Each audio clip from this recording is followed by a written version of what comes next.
Hello students, welcome back my class. तो students, हम 10th class के साइंस में चैप्टर नंबर फर्स्ट रासायनिक अभिक्रियाएं समीकरण पढ़ रहे थे। और इस चैप्टर में हमने रासायनिक अभिक्रियाएं क्या होती है और किस तरह से वो रिएक्शन करके एक नए उत्पाद का निर्माण करती है वो हम पढ़ चुके हैं स्टूडेंट्स। और क्रियाकलाप 1.1 और 1.3 ये हम कर चुके हैं। और इन क्रियाकलाप के थ्रू हमने समझा कि जब दो या दो से अधिक पदार्थ मिल करके अभिक्रिया करते हैं तो एक नए उत्पाद का निर्माण करते हैं, तो वो हम पढ़ चुके हैं स्टूडेंट्स। चलिए अब आगे देखते हैं हम क्रियाकलाप 1.2। इस क्रियाकलाप को करने से पहले स्टूडेंट्स हम कुछ ऐसी बातें हैं जो हमें जाननी जरूरी है, जैसे कि जब रासायनिक अभिक्रियाएं होती है स्टूडेंट्स तो उसमें बहुत सारे परिवर्तन होते हैं और उस परिवर्तन से हम पता कर सकते हैं कि इसमें रासायनिक अभिक्रियाएं हो रही है। तो जो हमने क्रियाकलाप किए थे तो उनमें भी हमने वो परिवर्तन देखे थे। चलिए स्टूडेंट देखते हैं। ऊपर दिए तीनों क्रियाकलापों के आधार पर हम कह सकते हैं कि निम्न किसी भी प्रेक्षण की सहायता से हम निर्धारित कर सकते हैं कि एक रासायनिक अभिक्रिया हुई है।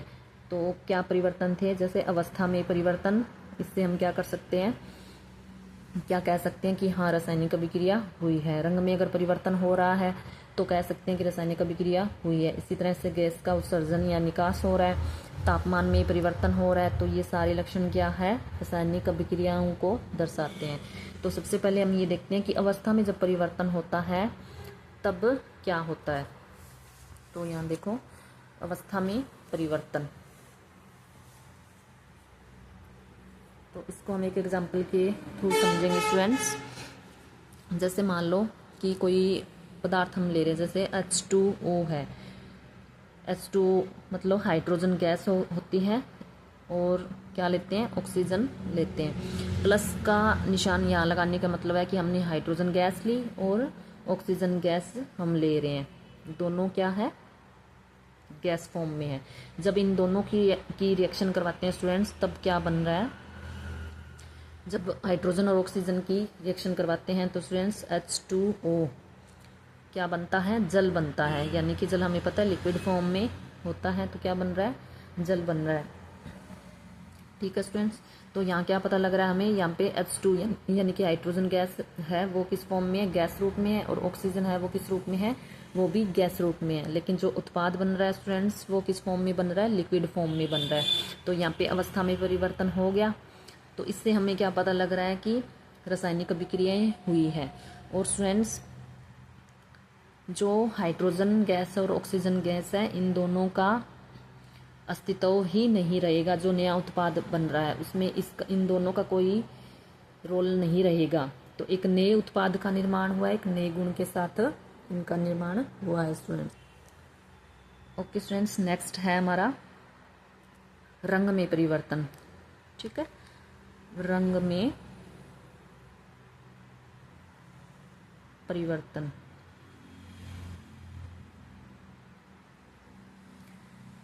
तो इसका एग्जाम्पल क्या है स्टूडेंट्स, जैसे लोहे पर जंग लगना। आपने देखा होगा स्टूडेंट्स कि जब लोहे पर जंग लगता है तो जो जंग होता है वो उसके रंग में हमें परिवर्तन मिलता है। लोहे का रंग कुछ और होता है और जब उसके ऊपर जंग लग जाता है तो उसका रंग चेंज हो जाता है, यानी कि रेडिश ब्राउन कलर का कलर उस पर आ जाता है, रेडिश ब्राउन। ठीक है स्टूडेंट्स, तो ये क्या है, इसका मतलब इससे पता लग रहा है हमें कि रासायनिक अभिक्रिया हो रही है और रंग में परिवर्तन जो हो रहा है वो रासायनिक अभिक्रिया का लक्षण है। तीसरा स्टूडेंट्स क्या है, गैस का निकास। गैस का निकास या उत्सर्जन। ठीक है, गैस का निकास या उत्सर्जन, ये एग्जाम्पल हम पहले भी कर चुके हैं। जो एक्टिविटी हमने की थी 1.3 की, तो वो क्या थी, हमने क्या लिया था, जिंक लिया था। और जिंक की रिएक्शन हमने किसके साथ करवाई थी, H2SO4 के साथ करवाई थी। और एक नया प्रोडक्ट हमें मिला था जिंक सल्फेट, और साथ में क्या निकल रही थी बाहर, हाइड्रोजन गैस जो है वो बाहर निकल रही थी। तो इसका मतलब इसमें क्या है, रासायनिक अभिक्रिया हुई है, गैस का उत्सर्जन हो रहा है। ओके स्टूडेंट्स, नेक्स्ट है हमारा तापमान में परिवर्तन। तापमान में परिवर्तन। जब ये परिवर्तन हमें देखने को मिलेंगे स्टूडेंट्स, तो हमें पता लग जाएगा कि रासायनिक अभिक्रिया हुई है। तापमान में परिवर्तन। तापमान में परिवर्तन कैसा होता है, कैसे होगा स्टूडेंट्स, कि जब रासायनिक अभिक्रियाएं होंगी तो उनका टेम्परेचर चेंज हो जाएगा, तापमान चेंज हो जाएगा, जो उत्पाद है उसका जो टेम्परेचर है वो चेंज हुआ हमें मिलेगा। तो इसका एग्जांपल जैसे कैल्शियम ऑक्साइड, जिसको चूना भी बोलते हैं और बिना बुझा हुआ चूना इसको बोलते हैं, ये भी हम आगे पढ़ेंगे, इसके बारे में भी हम आगे पढ़ेंगे। तो कैल्शियम ऑक्साइड है, जब इसकी रिएक्शन करवाएंगे हम वाटर के साथ, जब इसकी रिएक्शन करवाते हैं, जो दीवारों पर पुताई वगैरह की जाती है स्टूडेंट्स, वो है ये। तो रिएक्शन करवाएंगे तो क्या बनेगा, कैल्शियम हाइड्रोक्साइड इसमें बनता है। जब हम कैल्शियम ऑक्साइड में पानी मिलाएंगे स्टूडेंट्स, तो इसका टेम्परेचर एकदम से बढ़ जाएगा, यानी कि जो तापमान है वो इसका परिवर्तित हो जाएगा। इस तरीके से हम कह सकते हैं कि इसमें रिएक्शन हुई है, तभी इसका टेम्परेचर क्या हुआ है, बढ़ा, इसका तापमान भी बढ़ चुका है। ओके स्टूडेंट्स, तो ये सारे लक्षण से हम पता कर सकते हैं कि रासायनिक अभिक्रियाएं हुई है। अब एक और इसमें परिवर्तन होता है जिससे हम पता कर सकते हैं स्टूडेंट्स कि कोई रासायनिक अभिक्रियाएं हुई है, वो है अवक्षेप का बनना।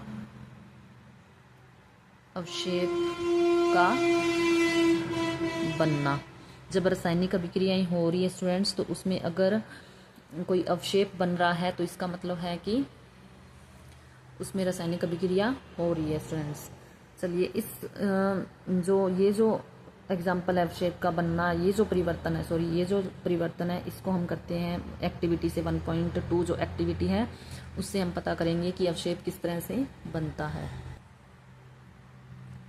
तो एक्टिविटी 1.2 इसमें क्या है, एक परखनली में लेड यानी जिसको सीसा भी बोलते हैं, लेड नाइट्रेट का घोल लीजिए। यहाँ देखो स्टूडेंट, जो घोल है इसका मतलब कि जो विलयन है, यानी कि घोला हुआ है, पानी इसमें मिला करके घोल तैयार किया हुआ है, उसमें पोटेशियम आयोडाइड का घोल मिला लीजिए। ठीक है, उसमें क्या मिलाएंगे, पोटेशियम आयोडाइड का घोल मिलाएंगे। और आपने क्या परीक्षण किया, अब देखते हैं कि क्या बनता है। ठीक है स्टूडेंट्स, चलिए क्या था, लेड नाइट्रेट। लेड को कैसे लिखते हैं, Pb इसका सिंबल होता है, और नाइट्रेट NO3 इस तरीके से लिखते हैं, NO3 की ट्वाइस। ठीक है, अब इसकी रिएक्शन किससे करवाई है इन्होंने, पोटेशियम आयोडाइड की रिएक्शन करवाई है। अब देखते हैं स्टूडेंट्स क्या बनता है। जो Pb होता है स्टूडेंट्स, लेड होता है, इस पे होता है +2 चार्ज, और NO3 जो है नाइट्रेट, इसके ऊपर होता है -1 चार्ज। पोटेशियम के ऊपर होता है पॉजिटिव चार्ज, और आयोडाइड के ऊपर भी होता है, आयोडाइड के ऊपर होता है नेगेटिव चार्ज। और मैंने आपको बताया था कि पॉजिटिव जो चार्ज होता है वो नेगेटिव को अट्रैक्ट करता है, और नेगेटिव जो चार्ज होता है वो पॉजिटिव को अट्रैक्ट करता है। तो यहाँ पे क्या प्रोडक्ट बनेगा स्टूडेंट्स, अब ये पॉजिटिव है और ये नेगेटिव है, तो ये किसके साथ जाके रिएक्ट करेगा, आयोडाइड के साथ रिएक्ट करेगा। तो क्या बनाएगा, Pb आयोडाइड। ठीक है, प्रोडक्ट बनेगा, यहाँ पे 2 लगेगा स्टूडेंट्स, बताऊंगी कैसे। और ये जो नाइट्रेट है ये किसके साथ जाके रिएक्ट करेगा, पोटेशियम के साथ जाके रिएक्ट करेगा, तो पोटेशियम नाइट्रेट बनेगा। ओके स्टूडेंट्स, ठीक है स्टूडेंट्स। अब देखो ये क्योंकि जो रिएक्शन है ये बैलेंस नहीं है, तो बैलेंस करने के लिए हम देखते हैं क्या करेंगे यहाँ पे। तो इस तरीके से ये रिएक्शन होगी इसमें। तो यहाँ पे स्टूडेंट्स क्या होगा, जो Pb जो लेड आयोडाइड है ये क्या है स्टूडेंट्स, ये एक बनता है येलो PPT, इसकी बनती है येलो PPT, यानी कि जो पीले रंग का अवक्षेप बनता है। जब इन दोनों को मिक्स करेंगे ना हम, जैसे ये वाली प्रणाली है, ठीक है, अब इन दोनों को हम इसमें मिलाएंगे, पोटेशियम आयोडाइड को और ये लेड नाइट्रेट को जब हम मिक्स करेंगे स्टूडेंट्स, तो क्या बनेगा, यहाँ पे ऊपर लेड आयोडाइड की PPT बन जाएगी, यानी कि अवक्षेप बन जाएगा, और नीचे जो है वो क्या है, अवशेष बन जाएगा पोटेशियम नाइट्रेट का। जो ये क्या होगा, इसके अंदर घुलेगा नहीं, ये इसके ऊपर ऐसे रहेगा। और ये नीचे क्या है, जो पोटेशियम नाइट्रेट है ये रहेगा, और ऊपर इसकी एक लेयर सी बन जाएगी, मतलब कि घुला हुआ नहीं होगा इसके अंदर। तो वो क्या कहलाती है, अवशेप। वो क्या कहलाता है, अवशेप बनना कहलाता है। ओके स्टूडेंट्स, तो इसका मतलब जब भी रिएक्शन होगी, अगर इस तरह हमें इस तरह देखने को मिलेगा जहाँ पे पीपीटी बन रही है, अवशेप बन रहा है, तो वहाँ पे भी क्या है, रासायनिक अभिक्रियाएं हो रही होगी। ठीक है स्टूडेंट्स, ये वाली चीज़ आपको समझ में आई। अब यहाँ देखो स्टूडेंट्स, पीबी, यहाँ पे आयोडाइड कितना है, 2 है, लेकिन यहाँ पे आयोडाइड क्या है, 1 ही है। तो यहाँ पे आयोडाइड को 2 करने के लिए हमें क्या करना पड़ेगा, इसके आगे 2 लगाना पड़ेगा। 2 लगाएंगे स्टूडेंट्स, तो यहाँ पे पोटेशियम भी क्या है, 2 हो गया, और इधर पोटेशियम 1 है, तो इसको भी हम क्या करेंगे, 2 कर देंगे। तो इस तरीके से ये क्या है, बैलेंस हो जाएगी रिएक्शन। और यहाँ पे नाइट्रेट क्या है, 2 है, तो इधर भी नाइट्रेट क्या हो गए, 2 हो जाएंगे। इस तरीके से ये जो रिएक्शन है वो भी बैलेंस हो गई, और हमारा जो प्रोडक्ट है लेड आयोडाइड वो भी बन के तैयार है। ठीक है स्टूडेंट, इतना समझ में आया। अब क्या होता है स्टूडेंट्स, यहाँ देखो इसमें क्या था, जो थोड़ा मैं आपको ये भी बता देती हूँ कि जो लेड है इसके ऊपर पॉजिटिव चार्ज होता है, पॉजिटिव 2 चार्ज होता है। नाइट्रेट के ऊपर कितना चार्ज होता है, -1 चार्ज होता है। ठीक है, ये फॉर्मूला भी हमने बनाया था, मैंने पहले आपको क्लास में करवा दिया था। तो ये देखो इस तरीके से ये फॉर्मूला यहाँ पे बनेगा, Pb1 है, और यहाँ पे नाइट्रेट जो है वो कितना है, NO3 कितने हैं, 2 है। तो इस तरीके से ये वाला फॉर्मूला, ओके सॉरी स्टूडेंट्स दिखा नहीं आपको, ये देखो Pb+2 चार्ज होता है इस पर, और नाइट्रेट के ऊपर -1 चार्ज होता है। इस तरीके से हम लिखेंगे। तो ये वाला फॉर्मूला ऊपर जो है ये किस तरीके से बना था, ऐसे बना था, जो लेड है वो 1 और जो नाइट्रेट है वो 2, तो PbNO3 की ट्वाइस। इस तरीके से ये वाला बन गया फॉर्मूला। और ये जो है लेड आयोडाइड, ये कैसे बना है, लेड आयोडाइड, आयोडाइड के ऊपर -1 और इसके ऊपर 2 चार्ज होता है, +2 चार्ज और -1, तो Pb मतलब लेड 1 और आयोडाइड कितना है यहाँ पे 2। तो इस तरीके से ये वाला जो फॉर्मूला है वो पुट करेंगे हम, और जो प्रोडक्ट है वो इस तरीके से ये बन जाएगा। क्योंकि यहाँ पे NO3 नाइट्रेट 1 है और पोटेशियम के ऊपर भी क्या है, 1 है, तो इस तरीके से ये वाला प्रोडक्ट भी बन जाएंगे।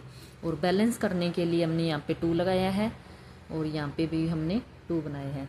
तो इस तरीके से ये रिएक्शन होगी स्टूडेंट्स। इतना समझ में आया स्टूडेंट्स। चलिए नेक्स्ट करते हैं। ओके, नेक्स्ट जो टॉपिक है वो है हमारा रासायनिक समीकरण। ठीक है स्टूडेंट्स, तो क्रियाकलाप 1.1 का विवरण, जब ऑक्सीजन की उपस्थिति में मैग्नीशियम रिबन का दहन होता है। अब क्या होता है स्टूडेंट्स, अब हम हर चीज़ ऐसे तो नहीं लिख सकते कि हमने मैग्नीशियम रिबन लिया, हमने जलाया उसको, फिर ये वाला प्रोडक्ट बना, नहीं। तो इससे अच्छा है कि हम इसका शॉर्ट फॉर्म, तो वो क्या कहलाता है, शॉर्ट फॉर्म में लिखना, यानी कि रासायनिक समीकरण लिखना। तो जैसे देखो यहाँ पे मैग्नीशियम जो हम स्टार्टिंग से ही करते आ रहे हैं, स्टार्टिंग से ही हम इस तरीके से ही लिखते आ रहे हैं। तो यहाँ पे हमने क्या बुक में देखो मैग्नीशियम प्लस ऑक्सीजन इन्होंने लिखा है, और ये तीर का निशान यहाँ पे लगाया है, और मैग्नीशियम ऑक्साइड इन्होंने लिख दिया। और जो भी पदार्थ हम ले रहे हैं, जिसकी आपस में हम रिएक्शन करवा रहे हैं, उसको हम क्या बोलते हैं, अभिकारक बोलते हैं। और जो उत्पाद हम बना रहे हैं, जो एक नया पदार्थ बन रहा है, उसको क्या बोलते हैं, उत्पाद बोलते हैं। और ये राइट हैंड साइड लिखा जाता है, जो अभिकारक होते हैं वो राइट हैंड साइड लिखा जाता है, और जो उत्पाद होता है वो लेफ्ट हैंड साइड लिखा जाता है। जब रिएक्शन को हम इस तरह से लिखते हैं, मतलब शब्द में लिखते हैं, तब उसको क्या बोलते हैं, शब्द समीकरण बोलते हैं। और इसी रिएक्शन को जब हम सिंबॉलिक मतलब सिंबल में लिखते हैं, जैसे हाँ, तो जब सिंबल में लिखते हैं या सूत्र का प्रयोग करते हैं, ये देखो रासायनिक सूत्र का उपयोग करके रासायनिक समीकरणों का अधिक संक्षिप्त और उपयोगी बनाया जाता है। तो यहाँ पे इस तरह से जो सिंबल में लिख दिया, और ये जो उत्पाद है वो भी हम यहाँ पे बन गया। तो ये क्या है, एक शब्द समीकरण को इस तरह लिख करके भी हम देख सकते हैं स्टूडेंट्स। तो ये क्या होता है, रासायनिक समीकरण को लिखना होता है, जो शॉर्ट फॉर्म में लिखना जिसको बोलते हैं, इस तरीके से लिख करके हम देख सकते हैं। ओके स्टूडेंट्स, इतनी बात समझ में आई। अब इस तरीके से लिखने का मतलब क्या है कि ऐसे रासायनिक समीकरण कंकाली रासायनिक समीकरण कहलाता है। इस प्रकार समीकरण 1.2 मैग्नीशियम के वायु में जलने के कंकाली समीकरण कहते हैं। अब ये जो समीकरण है इसको क्या बोलेंगे, कंकाली समीकरण बोलेंगे। हालांकि ये जो समीकरण है स्टूडेंट्स वो बैलेंस नहीं है। बैलेंस करने के लिए भी हमें जो अभिक्रिया उसको हम बैलेंस करेंगे, वो नेक्स्ट टॉपिक में हम करके देखेंगे। ये एग्जाम्पल भी हम करके देखेंगे। ओके स्टूडेंट्स, अब देखो ये जो रासायनिक जो समीकरण होती है, रासायनिक जो अभिक्रियाएं होती है स्टूडेंट्स, उनको संतुलित करना भी हमें आना चाहिए। ठीक है, तो नेक्स्ट जो टॉपिक है संतुलित रासायनिक समीकरण का महत्व। अब इनका महत्व क्या होता है, ठीक है, संतुलित करना क्यों जरूरी है। हम मतलब जैसे ये मैग्नीशियम की ऑक्साइड के साथ रिएक्शन करवा दी हमने, उत्पाद बन गया, लेकिन ये बैलेंस नहीं है, तो इनको बैलेंस करना क्यों ज़्यादा ज़रूरी होता है। इस तरीके से भी तो लिख सकते हैं। नहीं स्टूडेंट्स, इनको बैलेंस करना भी ज़रूरी है, संतुलित करना ज़रूरी है। क्यों ज़रूरी है, आपको द्रव्यमान के संरक्षण का नियम स्मरण होगा, जिसका आपने 9वीं कक्षा में अध्ययन किया था। ठीक है स्टूडेंट्स, हमने 9th क्लास में हम पढ़ के आ चुके हैं कि द्रव्यमान के संरक्षण का नियम हम 9th क्लास में पढ़ के आ चुके हैं। तो वो द्रव्यमान संरक्षण का नियम वो क्या कहलाता है, क्या कहता है वो, किसी भी रासायनिक अभिक्रिया में द्रव्यमान को न तो निर्माण होता है और न ही विनाश। किसी भी रासायनिक अभिक्रिया में, ठीक है, न तो निर्माण होता है और न ही विनाश, अर्थात किसी भी रासायनिक अभिक्रिया के उत्पाद तत्वों का कुल द्रव्यमान अभिकारक तत्वों के कुल द्रव्यमान के बराबर होगा। ये क्या कह रहा है स्टूडेंट्स, ये कह रहे हैं कि बताती हूँ, जैसे मैग्नीशियम है, मैग्नीशियम की रिएक्शन करवाई थी हमने ऑक्सीजन के साथ, और क्या बना था, मैग्नीशियम ऑक्साइड बना था। ये क्या कह रहा है कि जो उत्पाद का द्रव्यमान है ना, जो उत्पाद का द्रव्यमान है वो क्या है, अभिकारक के द्रव्यमान के बराबर ही होगा। यानी कि यहाँ पे जितनी क्वांटिटी हमने अभिकारक में लिए उतनी ही क्वांटिटी क्या होगी, उत्पाद में मिलेगी। तो वो क्या कहलाता है, द्रव्यमान कहलाता है। अब द्रव्यमान क्या होता है स्टूडेंट्स, हम 9th क्लास में पढ़ चुके हैं, फिर भी मैं आपको बता रही हूँ कि द्रव्यमान क्या होता है, प्रोटॉन प्लस न्यूट्रॉन की जो संख्या होती है वो क्या कहलाती है, द्रव्यमान संख्या कहलाती है। यानी कि यहाँ पे जो मैग्नीशियम का जो द्रव्यमान है और ऑक्सीजन का जो द्रव्यमान है, दोनों को जो मिला के जो द्रव्यमान बन रहा है वो उत्पाद में भी उतना ही होगा। ये बात यहाँ पे ये कह रहे हैं। तो यहाँ के उत्पाद की तत्वों का कुल द्रव्यमान अभिकारिक तत्वों के कुल द्रव्यमान के बराबर होगा। दूसरे शब्दों में रासायनिक अभिक्रिया के पहले एवं उसके पश्चात प्रत्येक तत्व के परमाणु की संख्या समान रहती है, इसलिए हमें कंकाली समीकरण को संतुलित करना आवश्यक है। अब यहाँ देखो ये स्टूडेंट्स क्या कह रहे हैं कि जो यहाँ पे जो मैग्नीशियम है ना, यहाँ पे एक मैग्नीशियम है और यहाँ पे ऑक्सीजन कितनी है, 2 है। तो इधर भी मैग्नीशियम 1 होना चाहिए और ऑक्सीजन भी 2 होना चाहिए। तो तब जाके ये क्या है, रासायनिक समीकरण संतुलित होगी और रासायनिक समीकरण इस तरीके से लिख सकते हैं हम। ठीक है स्टूडेंट्स, तो द्रव्यमान देखो यहाँ पे जैसे मैग्नीशियम है, ठीक है, मैग्नीशियम कितने नंबर पे आता है, 12 नंबर पे आता है। तो इसमें प्रोटॉन कितने हैं, प्रोटॉन हमें पता है कि जितने न्यूट्रॉन की संख्या होती है उतने ही प्रोटॉन की संख्या होती है, और न्यूट्रॉन भी इसमें कितने हैं, 12 है। तो यहाँ पे इसका द्रव्यमान कितना हो गया, 24 हो गया। ओके स्टूडेंट्स, अब यहाँ पे जैसे ऑक्सीजन है तो ऑक्सीजन कितने नंबर पे आती है, 8 नंबर पे आती है। और यहाँ पे जो प्रोटॉन है ऑक्सीजन में वो कितनी है, 8 है, और जो न्यूट्रॉन की संख्या है वो कितनी है, 8 है। तो 8 और 8 16। इसका मतलब द्रव्यमान ऑक्सीजन का द्रव्यमान कितना होता है, 16 होता है।